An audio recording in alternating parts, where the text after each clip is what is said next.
Plaisir de vous retrouver chez les GG. Merci de votre fidélité, mesdames et messieurs. Merci à vous tous qui nous écoutez à l'international. Nous sommes jeudi 14 septembre 2023. Merci de votre fidélité. Merci de nous rejoindre dans cette émission. Mamoudou Condé à la réalisation, le Colosse. Grand merci à toute l'équipe à la régie, évidemment. Notre Mafata National. Bienvenue. Si c'est maintenant que vous nous rejoignez, grâce à Cela Média, évidemment, vous avez accès à cette émission sur les réseaux sociaux.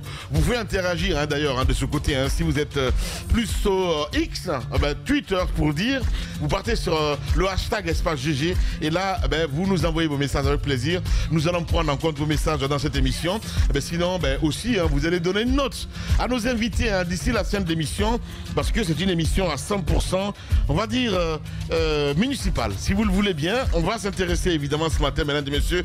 Dans un premier temps, on le disait hier, l'actualité des dernières 72 heures, vous le savez très bien, c'est la gestion des marchés municipaux à Kindia et à Conakry. On essaie de comprendre ce matin, planté donc au cœur du débat public, les administrateurs des espaces commerçants donc des communes veulent plus de recettes et d'ordre. De leur côté, les commerçants plaident pour peu de charges. Ils attendent par ailleurs que plus de lisibilité dans la gestion des recettes issues donc des marchés. Ce débat vieux comme Mathusalem revient au devant de la scène avec les derniers mouvements d'humeur, vous le savez très bien, du côté de Kindia et au grand marché de Madina. Comment les marchés sont-ils gérés? On pose cette question ce matin, mesdames et messieurs, à nous inviter. Ismaël Condé, maire de la commune de Matam. Mamadouba Tos Kamara, il est le maire de la commune de Matoto. Ils seront tous les deux avec nous ce matin dans cette émission Les GG. Front des magistrats, on s'y intéresse évidemment. L'association des magistrats de Guinée, toujours vent debout contre les sanctions du garde des Sceaux. Le ministre Charles White, vous le savez très bien, a suspendu en août dernier 2 magistrats du tribunal de première instance de l'Abbé pour insuffisance professionnelle, je vais dire. L'AMG estime qu'il n'a pas qualité d'interpréter une telle décision. Et depuis, elle a engagé donc plusieurs actions de protestation. Mais depuis, rien n'y sait. Et les magistrats ne comptent pas reculer. Jusqu'où les deux parties sont-elles prêtes à y aller? Magloire Kouadio, il est le porte-parole donc des magistrats. Il sera en direct ce matin chez les GG sur Radio Espace Guinée. D'autres sujets viendront s'ajouter à tout ceci. Pour votre plus grand bonheur, auditeurs, téléspectateurs, Roby, il est avec nous ce matin, mon cher Robert. Bonjour et bienvenue. Bonjour. J'ai envie d'appeler Ismaël, c'est ça, hein? Malik. Malik. Voilà, Malik. Et tu sais, les jeudis, je suis immaculé. Immaculé. Immaculé, je suis habillé tout en blanc. Ouais. Je sais pas ce qui t'a pris, mais tu m'as complètement copié ce matin. Hein. Ouais, tout le monde sait que moi je suis sage. Traditionnel costume. On est jeudi, mon cher. Avec la chemise clinquante, comme dit en bas, tes pots de fleurs. Mohamed Mara, bonjour. Bienvenue. Alors, Mohamed Mara, lui, un jour, il va sacrifier parce que tous les jours, les cravates, un jour, il va falloir que tu respires, hein, mon gars. Bonjour. Bonjour, Mohamed. Tu sais, Lamine, bonjour. Tu sais, quand je l'entends, ça me fait penser à un membre du gouvernement. Ouais. Et tu vois, et puis ça fait penser à celui qu'on appelle c'est le ministre, village. le ministre, là. Tu connais les fous des villages. Le ministre qui avait porté. Personne ne peut dire, mais quand lui il dit, lui quand même, quand il vient, il va dire. On compte sur lui pour le dire. Ouais. C'est un peu le fou de notre village. Voilà. Je l'ai toujours été, mais bon. Ouais, c'est ça. Et il aime bien ça. Voilà. Il aime bien ce rôle-là, d'ailleurs. Voilà. Allez. Jacques Lewa Leno, mon cher Jacques, bonjour et bienvenue. Le micro activé, mon cher ami. Allez, voilà, c'est moi qui déconne là. Voilà. Bonjour, bonjour Lamine. Bienvenue. Bonjour à tous. Et lui aussi, depuis 2 semaines, il a décidé de porter la chemise de malheur. Comment ça? Lui et Djiba. Comment ça, chemise des malheurs? Les Ça, chemises. Non, là il est en Kenya, en homme Ça de c'est Kenya guinéen, aujourd'hui. ça. Je suis dans le Kenya. Non, il ça. parlait de l'autre chemise que toi sais, et mais même Djiba ça, c'est du Kenya. aimez arborer et que Babo c'est du aimait Kenya. porter, Le branding version Blaise Koro. aimait porter, Bongo aimait arborer. Koro. C'est le textile Koro. guinéen. Coro. Koro, non, Koro, je oui, voulais mais terminer non. par Koro. Oui, Tu mais- connais la chemise en Oui, question. oui, mais je crois que Alors là, lui- ça ne fait pas forcément le coup. Tu sais, même Maka, quand il a commencé à porter cette chemise, Hussein lui a fait un coup d'état un 5 septembre pendant qu'il était au Canada. Donc méfie-toi. Bien. Mohamed Ali, bonjour. Bonjour Lamine. Bienvenue. Bonjour à tous. Voilà, évidemment, on s'intéresse à l'actualité, le temps que Kizoupoté nous rejoint dans ce studio. Et puis, les maires que nous allons inviter, moi je pense qu'on n'a pas mieux encore programmé cette émission que cette fois. Si on pouvait les avoir dans ce studio tous les deux, Mais l'idée, c'est l'idéal, évidemment. Ils seront là. Ils seront là. On va sûrement commencer par les magistrats, histoire de laisser tout le temps à ces deux gros invités. On va voir, en tout cas on va voir tout à l'heure, mais ils seront là, ils ont tous promis. Il y a quand même cette actualité au sein de la corporation. On ne peut pas faire semblant d'ignorer ce qui se passe. C'est vrai qu'on peut avoir des avis divergents autour, mais il s'agit des sanctions de la haute autorité de la communication. En direction de quelques confrères. Il y a donc deux qui sont actuellement suspendus, c'est Latif et puis Bouka, le tout dernier. Ce que j'ai pu lire dans la dernière décision de la HAC, c'est que le confrère Bouka aurait reconnu devant le commissaire avoir commis la faute. Ce qu'il faut dire, et ça, moi je m'adresse aux confrères, lorsque nous avons des soucis avec les tenants du pouvoir, on peut parfois trouver des excuses, on peut parfois trouver qu'il y a de l'abus.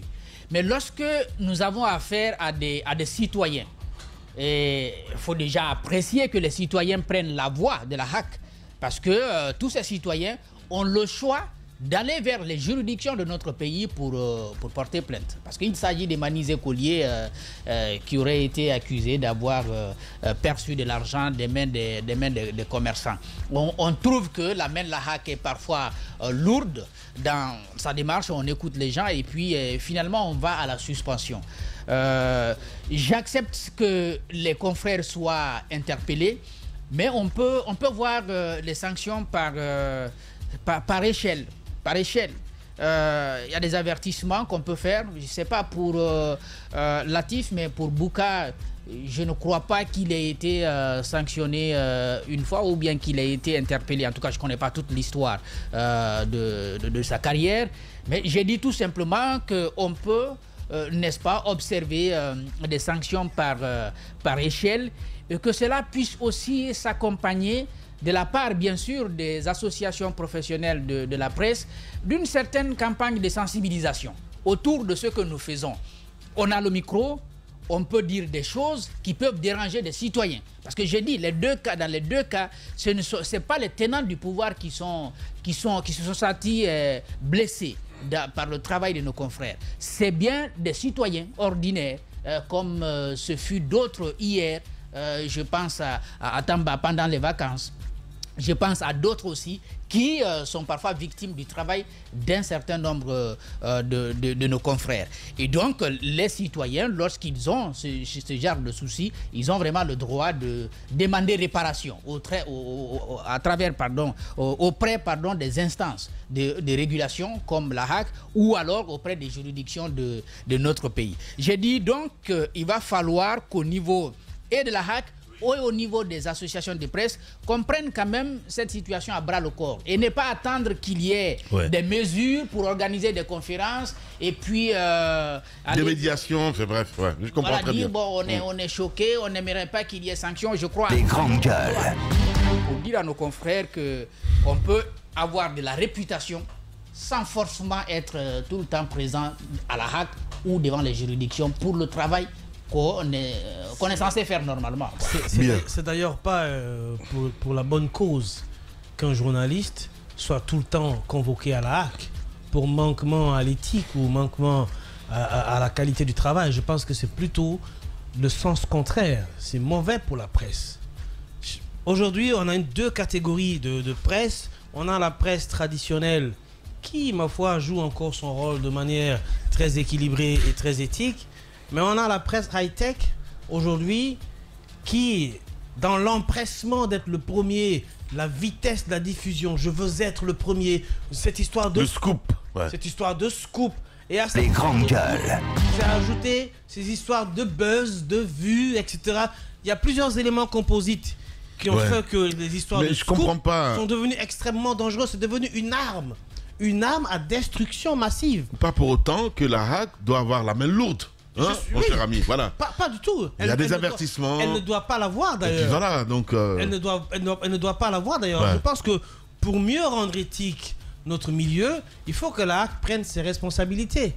Parce que franchement, il y a des confrères parmi nous qui, eux, abusent de leur statut de journaliste, de leur statut de lanceur d'alerte, de leur statut d'informateur, pour parfois faire du tort, du mal, moralement, physiquement, parfois même familialement, à des citoyens paisibles. Je pense qu'il faut faire très attention. L'information, c'est vrai. L'information rapide, c'est bon. Être le premier à diffuser l'information, tout ça, c'est génial. Mais si c'est pour nuire, ça devient plus l'information. Ouais, bien dit. Allez, mon cher Mohamed Ali, tu as suivi cette actualité aussi. Ce que je voulais rajouter dessus, c'est qu'aujourd'hui, le milieu de la presse est confronté à deux problèmes. Premièrement, nous avons le fait que notre milieu soit infesté, mais complètement envahi de façon nuisible, puisque tout le monde peut être journaliste aujourd'hui. Et c'est facilité par la métamorphose du secteur de l'informatique aujourd'hui. Tout le monde peut diffuser l'information à l'heure. Et surtout que Meta rémunère les uns et les autres. Cela fait que le premier à diffuser fait plus de vues et a plus d'argent que même l'État ne pourrait lui donner. Aujourd'hui, le moyen de paiement par les réseaux sociaux fait que même les médias traditionnels sont obligés d'avoir leur propre plateforme pour pouvoir le faire. Cela amène tout le monde à être journaliste, comme dans le secteur de l'éducation. À un moment donné, c'était une porte d'entrée. Vous faites une réputation, après vous connaissez 2 ou 3 personnes, vous profitez de l'opportunité pour aller ailleurs. Donc du coup, il faudrait que nous-mêmes, nous faisons le ménage de notre côté, en fait, dans le milieu journalistique. Parce qu'il y a des situations défendables. Aujourd'hui, personne n'aime que la hack intervienne pour sanctionner quand même un journaliste. C'est pas assez réluisant, même pour le pays. Tout le temps, des journalistes sont sanctionnés parce qu'ils ont tenté d'exercer leur profession, parce qu'ils ont tenté de faire simplement leur travail. Mais lorsque la hack écrit de façon claire et de façon précise que le journaliste a reconnu qu'il n'a pas recoupé l'information, qu'il ne détient pas la preuve de ce que lui il a affirmé, alors qu'on sait que l'info elle est très très dangereuse. Lorsque vous la dites, vous ne pouvez plus la rattraper. Quand le journaliste reconnaît qu'il n'a pas la preuve de l'accusation qu'il a portée contre un citoyen qui s'est plaint contre lui à la hack, qu'est-ce que vous voulez? Que la hack ne peut que sanctionner simplement le journaliste. Et à partir de là, qu'est-ce que nous pouvons en tant que journalistes? Constater les faits et s'en indigner à un moment donné. Mais notre confrère, malheureusement, n'est pas défendable du tout. Parce que le fait de recouper une information, vérifier et obtenir la preuve avant diffusion est un principe, mais sacro-saint du journalisme. Vous ne pouvez pas, si vous le faites et qu'on vous sanctionne, vous n'êtes pas du tout défendable. Aujourd'hui, c'est malheureux pour des journalistes comme nous de le dire quand même à d'autres journalistes que c'est bien fait que vous soyez sanctionnés. Mais en même temps, on ne peut pas dire autre chose que ça, en fait. La hack ne pouvait que sanctionner. Du coup, dans notre milieu, et surtout les organisations de presse, on ne doit pas se limiter uniquement à prendre position, à hausser le ton à un moment donné par rapport à des situations qui peuvent faire le buzz. C'est un monde d'hypocrite. C'est un monde d'hypocrite. C'est aussi simple que ça. C'est un monde d'hypocrite. On pas du tout. Mais alors là, pas du tout. Pas du tout. On fait semblant. Même les gens qui s'indignent sur les réseaux sociaux. Évidemment. Ils font semblant. Ils font semblant, évidemment. Quand tu tournes le dos seulement, on commence à te mettre. Tu vas. À un moment, ça commence à bien faire. Je t'aime pas, moi non plus. On fait le travail en même temps. Et chacun se défend. Il y a tellement de manipulation, mais c'est pas possible. Ce qui est bien, c'est que la hack participe, comme l'a dit Jacques tout à l'heure, que la hack participe justement à assainir le milieu, à faire évoluer surtout la loi de la presse et également la loi dans les multimédias, j'ai envie de dire. Parce que j'ai l'impression que parfois, nous sommes en retard par rapport à la réglementation de ce secteur-là. Il faut que quelqu'un qui soit reconnu journaliste... Le secteur a évolué, la loi, elle n'a pas évolué. Bah oui, c'est ce qui est dommage, en fait. Il faut identifier clairement qui peut être journaliste, qui ne peut pas l'être, comment il faut le faire. Il faut faire évoluer les choses, tout simplement. Bien. Mohamed Ali, allez-y, Tamba. Je pense qu'à ce niveau-là, si tu permets juste pour dire une phrase avec plusieurs virgules, je pense qu'à ce niveau-là, on ne peut pas dire qu'il faut que la hack essaye de voir qui peut être journaliste. C'est vrai, je suis très d'accord avec toi, mais il faut catégoriser aujourd'hui. Je pense qu'il y a un besoin absolu de catégoriser qui sont les médias et quel type de journaliste il y a, parce que tu parlais des gens qui diffusent les informations sur les réseaux sociaux. Donc du coup, si nous prenons de manière littéraire la définition du journalisme, on peut dire que ceux-là qui parfois, les Franklin, etc., qui diffusent des informations, peuvent être considérés comme journalistes, mais sans pour autant... Et en fait, c'est la loi qui détermine. Par exemple, je te donne un exemple aujourd'hui. Des grandes gueules. De mon idée. C'est pour ça qu'il faut que cette loi-là aille plus loin, pour catégoriser dans le domaine et pour pouvoir légaliser certaines personnes qui... Enfin, je crois que l'élément qui n'est pas pris en compte, parce il y a forcément les éléments qui manquent. C'est peut-être aujourd'hui... Parce que quand le domaine évolue, la loi doit évoluer. Les moyens qui sont utilisés pour faire les canaux qui sont utilisés pour faire de l'information. Parce que il y a la loi sur la cybersécurité, il ne faut pas l'oublier, qui sanctionne toutes les fautes commises sur les réseaux sociaux ou d'autres moyens électroniques. Or, pour nous, c'est bien sûr les médias traditionnels, c'est la radio, c'est la télévision, c'est le journal papier, donc c'est les médias en ligne. Maintenant, après, il y a une peur, après aujourd'hui, une émission comme Les Grandes Gueules n'est pas seulement sur à la télé, à la radio. Maintenant, ça passe aussi sur les réseaux sociaux, évidemment. N'oublions pas, mon cher Obi. La question qu'il faut se poser, Jacques, pour en venir un peu à ton idée, la question qu'il faut se poser, c'est que est-ce que la page Facebook d'un Mediapart peut être logée aux mêmes enseignes que mon profil, moi, Roby, en tant que journaliste sur lequel je diffuse une information? Tout ça, ce sont les éléments. C'est la différence qu'il faut faire. Sauf que dans la tête, laissez-moi juste placer ceci, s'il vous plaît. Sauf qu'aujourd'hui, il y a une situation qui fait que le prospect, je vais dire le citoyen, ne fait pas la différence en fait. Exactement. Lui, il est sur Facebook, il voit quelqu'un donner de l'information, il lit, il prend pour l'argent comptant. Et notre métier, cela fait que notre métier a tendance à être menacé, à même disparaître. Je donne l'exemple du Mali. Aujourd'hui, au Mali, tout simplement, les vidéomans, comme on les appelle, non mais ils ont plus de crédibilité, ils ont plus les moyens de diffuser l'information que les journalistes, proprement dit en fait. Bien. Donc du coup là-bas, ce sont les diffuseurs de contenu sur les réseaux sociaux. Alors qu'ils savent même pas comment on récolte au buzz, Mohamed. N'oubliez jamais l'utilité sociale d'un journaliste, c'est très important, mon cher Mohamed. Allez-y, Tamba, bonjour. Voilà, bonjour. Avec le pot de fleurs et tout ça.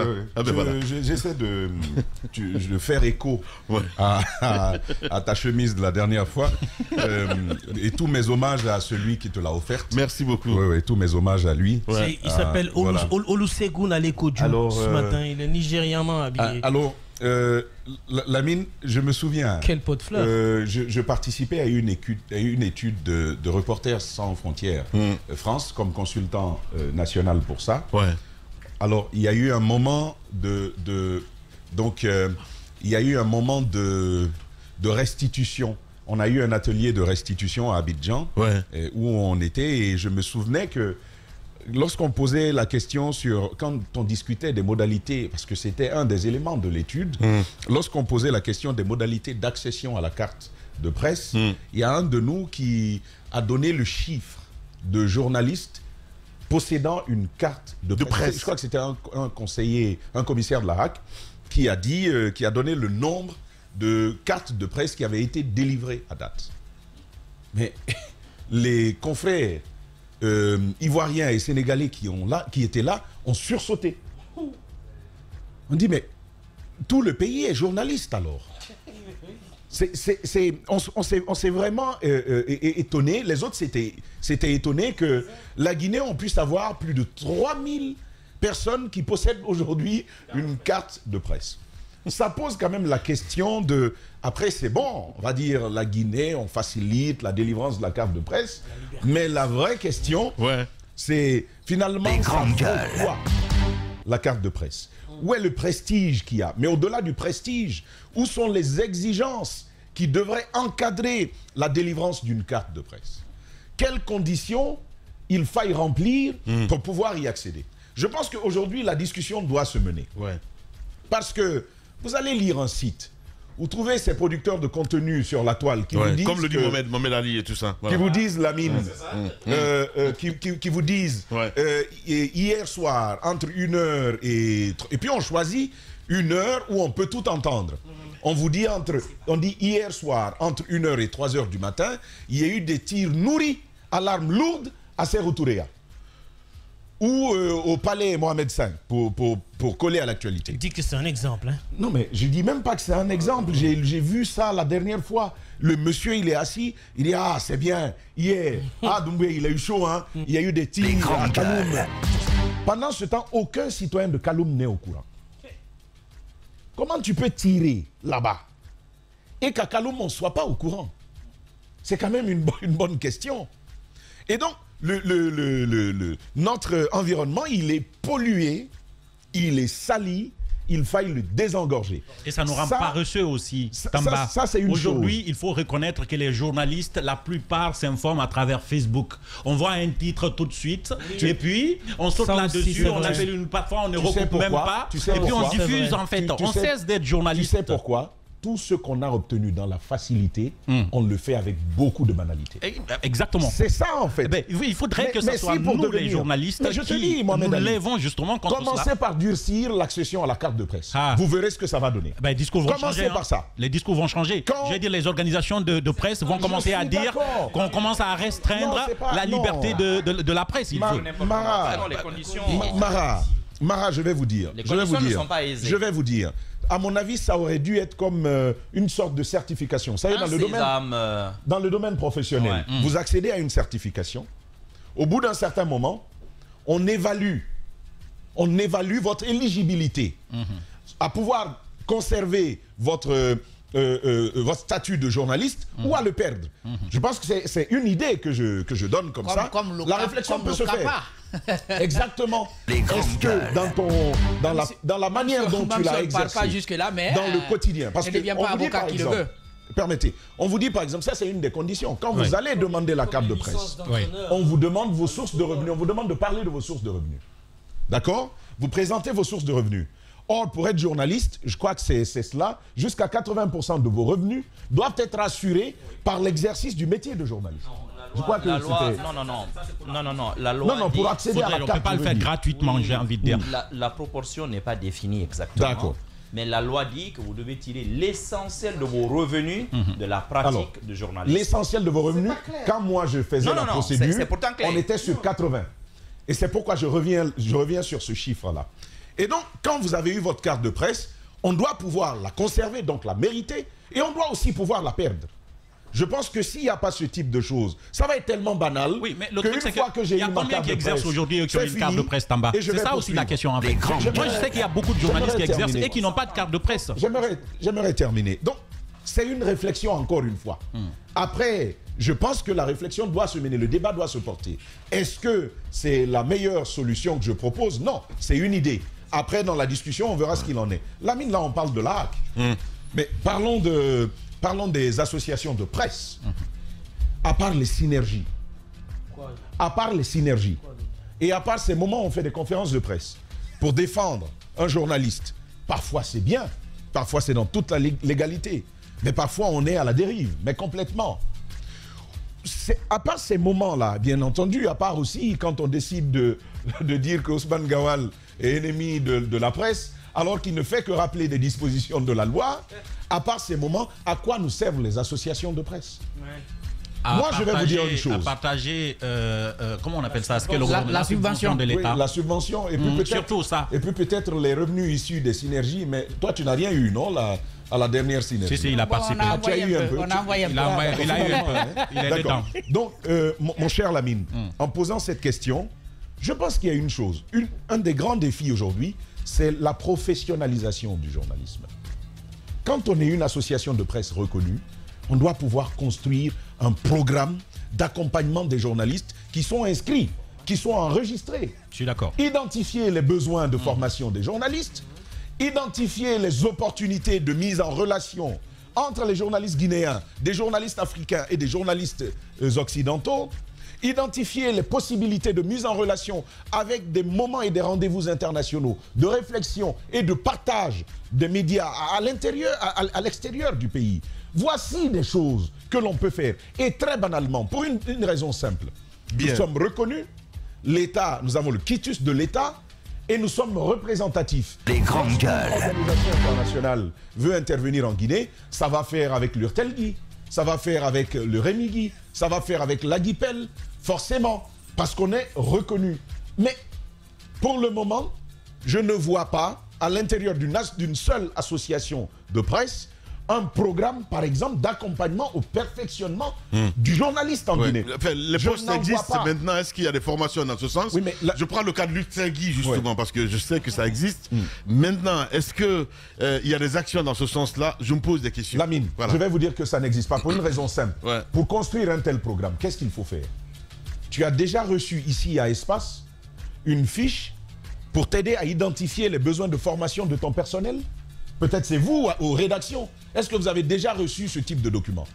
Or, c'est pas ça que ça doit procéder. Qu'on identifie les besoins de formation des différentes rédactions, qu'on identifie les enjeux, parce que c'est des moments. Quand on fait des tables rondes pour les autres, pourquoi une association de presse ne nous ferait pas une table ronde pour réfléchir à l'actualité de l'exercice du métier de journaliste en Guinée? Aujourd'hui, il y a les nouveaux médias, avec les réseaux sociaux, le digital qui arrive, le numérique et tout le potentiel qu'il y a autour. Vous voyez des sommets et des journées mondiales où on vous dit inclusion et numérique. Les grandes gueules. On te parle inclusion numérique. C'est la tendance. Pourquoi on ne saisit rien? Pourquoi? Bien. Donc, je dis encore une fois, nos associations de presse doivent se bouger et nous aider à qualifier ce métier, tout en rappelant quand même, il ne faut pas attendre la hack pour dire la vérité aux journalistes. Moi, je ne reviens pas sur mon cas. On l'a réglé, c'est réglé. Mais aujourd'hui, notre cher ami Latif se retrouve avec des soucis, avec des... là, la hack l'a suspendu. Les avocats. C'est qui Latif? Oui, avec les avocats. Non, celui qui avait dit qu'on me payait 20 millions. Là. Ah, ben d'accord, ok. Voilà, donc il y a ça. Les grandes gueules. Donc aujourd'hui, il est en souffrance avec les avocats. Mais derrière, Bouka aussi en souffre. C'est malheureux de rejoindre, malheureusement, Mohamed Ali, lorsqu'il dit que mais on ne peut plus rien, alors que on vous dit que le monsieur lui-même reconnaît ne pas avoir recoupé l'information et qu'il l'a diffusée. Donc vous vous retrouvez dans une telle situation. Appelons nos associations de presse à ne pas attendre la hâte. Il faut prendre les devants et travailler à la qualification des journalistes, travailler à l'identification. Merci beaucoup, mon cher Tamba. Merci. Et les modalités pour en même temps, ceux qui ont besoin, ceux qui ont des programmes, ceux qui peuvent pousser les associations devant refusent de prendre la tête. Je veux dire, à la tête de ces associations-là, il y a bien des personnes qui auraient pu prendre, comme vous, par exemple, au nom d'Adafo. Lamine n'a jamais voulu être président de l'Urtelgui, par exemple. Il aurait pu faire progresser les choses. Je suis en train de dire, ce sont les patrons des presses, j'ai envie de dire. Et après, on laisse. C'est un débat réel qui pose là. En train de dire ceux qui peuvent faire quelque chose refusent. Les grandes gueules. Alors ceux qui viennent. Non, je donne l'exemple de Lamine parce qu'il est le premier patron de presse. Je suis en train de dire en fait. Tu vas comprendre ce que je te dis. Mon cher, mais il refuse complètement. Moussa Moïse est allé à l'Urtelgui comme émanant de Adafo Média. Il était directeur général de la télé. Depuis qu'il est parti, qui l'a remplacé? Qu'est-ce qu'on fait du côté de Adafo Média? Là, c'est un appel que je lance quand même. Les grandes gueules. Merci. Il n'y a rien de ce côté. Voilà. Les gars, bougez-vous. Mohamed Ali, on n'est pas dans le parti pris là. On va le dire à cabinet aussi. Allez-y, Mohamed Bara. Il me cherchait, mais il ne me trouvera pas. Mais jamais. Il sait, en fait, il est un shaitan ce matin. Tamba. Les grandes gueules. De reformer l'Urtelgui, il le sait. Parce que pour moi, même la qualité de membre de l'Urtelgui, pour moi, c'est une association patronale. Il faut revoir les critères aujourd'hui d'élection, notamment. Il y a des gens, quand tu regardes aux yeux de la loi, qui occupent des postes, normalement, qui ne peuvent pas les occuper. Mais c'est un autre débat. Je n'ai pas envie quand même de laver ce linge sale directement ici. Mais Lamine, il y a simplement quelques précisions que je veux apporter. Tamba, les conditions légales sont très strictes. Tu peux me croire. J'ai lu cette loi des années et des années. Je l'ai enseignée des années. Ils sont stricts. La question demeure ailleurs. C'est qui délivre? Comment délivre-t-il les cartes? L'un des doyens de la hack actuellement nous a révélé quelque chose il y a 6 ans. La relecture des lois dont vous parlez, moi j'appartenais à une commission qui avait été mise en place par l'ancienne présidente de la haute autorité de la communication, la maman Martine Condé. Oui. Nous y étions. Le doyen, l'actuel président d'ailleurs de la HAC, en était le président. On a relu complètement la loi 002. Et croyez-moi, on a durci certaines choses. Il y a eu des moments, je me rappelle où il devait arbitrer. Il était choqué, il a dit, mais si le plus jeune de groupe, c'est lui d'ailleurs qui veut qu'on rehausse même l'âge, ainsi de suite, les limites, les questions d'âge, ainsi de suite, alors ça veut dire que l'avenir est quand même assuré. Il vaudrait mieux... Il y a eu des débats houleux parfois, mais on était d'accord sur l'essentiel. Le département avait son représentant. Les grandes gueules. Le conseil juridique du ministre à l'époque. Toutes les entités étaient là. La loi 002 avait été relue. La loi 003 avait été réélue. Bien. Lorsqu'il s'est agi de la loi relative aux sources d'accès à l'information, nous-mêmes nous avions écrit à la présidente de la HAC pour lui dire, vu qu'il y a déjà un débat houleux autour de cette question-là, au niveau du gouvernement, il vaudrait mieux qu'on s'en abstienne parce que la loi elle-même n'est pas encore promulguée. Donc on a attendu. Mais laissez-moi vous dire que après tout l'effort et la débauche d'argent de la part de Madame la Présidente à l'époque, elle a transmis, parce qu'on n'a fait qu'une seule copie électronique et une seule copie papier, faite devant tout le monde, imprimée et l'ordinateur sur lequel ça a été fait, écrasé. On a fait la remise. La Présidente a fait son travail. Le gouvernement ne l'a jamais accepté. Bien au contraire, dans le cadre du 3e mandat, vous avez vu ce qui s'est passé. Ils ont rapidement retouché la loi sur la HAC. Et puis, vous avez vu, on a ouvert les vannes pour envoyer beaucoup plus de représentants du chef de l'État. En réalité, la HAC, dans sa composition actuelle, quand vous la regardez, je me demande si c'est encore une instance de régulation des médias, en réalité. Observez très bien. Regardez très bien. Je ne parle pas des personnes, mais de leur provenance et des critères de choix. Vous allez vous poser des questions. La question de l'accès aux sources d'information, donc essentiellement du recoupement de l'information. À la HAC, nous, on a eu souvent ce débat, vous le savez.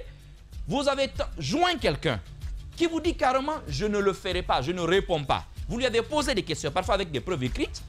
La HAC, quand même, derrière vous sanctionne et dit qu'on n'avait pas recoupé. Dites-moi, vous qui êtes dans les facultés du journalisme, est-ce que le journaliste est obligé qu'il est tenu à la réponse de la personne qui doit lui donner une information ou qui doit corroborer pour diffuser? La loi nous impose d'aller avec ça aussi c'est une information, mon cher Mohamed, quand même. Ça aussi c'est une information. Justement, je vous dis, tout simplement. Dans certains cas, justement, dans le contrat, ça aussi c'est une information. C'est de l'information, on ne te contredit pas. C'est vous rapportez, Les grandes gueules. dans certains cas, comme on n'avait pas... C'est pourquoi quand ils disent parfois, ça n'a pas été recoupé, vu que moi ça m'est arrivé... On recoupe, on vérifie avant justement, c'est aussi simple que ça, voilà. On le fait, mais eux, lorsqu'il s'agit par exemple d'une personnalité du gouvernement qui refuse systématiquement, alors qu'on apporte des preuves d'intervention de gens par-ci par-là, des textos, ils vont quand même vous dire non, ils n'ont recoupé ni avant, ni pendant, ni après. Bien. Donc, sont les errements de la HAC. Mohamed Mara. Ça c'est la HAC, mais permets-moi de terminer, s'il te plaît, de chuter sur ça. L'autorégulation, la question de l'autorégulation soulevée par Tamba, pour moi, elle est entière. Pour éviter que la HAC ait parfois la main lourde et même tenter parfois d'endiguer peut-être des velléités de revanche, parce que ça peut arriver, c'est des êtres humains. C'est des êtres humains. Si on n'en parle pas comme certains le voudraient, il y en a qui vont t'attendre. Moi, tu te rappelles de cette histoire que je t'avais racontée avec les textos que j'avais? 2 commissaires de la HAC, en 2021, avaient voulu me piéger pour me faire radier. Par bonheur pour moi, ils ont posté les textos en question dans un groupe et une autre personnalité de l'époque me les avait envoyés. J'ai été mis au courant de cette histoire, mais vous ne pouvez pas imaginer dans quelle furie j'étais. Mais par respect à l'époque pour le doyen, et Yacine, les doyens, Fodébouya et autres, j'étais obligé de renoncer. Merci. Mais ça arrive, c'est humain. Donc je dis que même la HAC, il faut voir. Mais l'Ogidem, parce que la loi a prévu l'Ogidem. Maintenant, où est-ce qu'on en est de l'établissement de l'Ogidem? Parce que c'est son rôle. Merci, Mohamed. Et là, c'est vraiment le vrai tribunal des pairs à l'Ogidem. C'est-à-dire que là, c'est nous-mêmes, journalistes, des gens de notre milieu, on observe, on tente des médiations, on dit, parce que quand là-bas, on te dit que c'est pas vrai, c'est faux, c'est mauvais ce que tu as fait, toi-même, tu te sens cassé. Et pour terminer sur l'anecdote, l'un des doyens, je vous l'ai dit tout à l'heure, l'un des doyens de la HAC nous a raconté une scène, moi qui m'a fait froid dans le dos. Il est allé, je ne sais pas si c'était un colloque ou un séminaire, quelque chose comme ça, à Dakar. Il a croisé un commerçant guinéen, quelqu'un qui était commerçant, lui savait que c'était un commerçant. Et le monsieur avait une carte de presse. Ben voilà. Cela fait plusieurs années. Ouais. Le monsieur avait une carte de presse. Merci. Parce qu'avec la carte de presse, beaucoup de portes, vous le savez, vous sont ouvertes dans les ambassades et pas mal de milieux. Il avait une carte de presse. Voilà. Voilà pourquoi je dis que le problème, ce ne sont pas les critères d'accès, mais qui délivre et comment est-ce qu'on délivre. Justement, l'important évidemment, ce n'est pas surtout perdre le cap de l'intérêt général. Vous êtes chez les GG.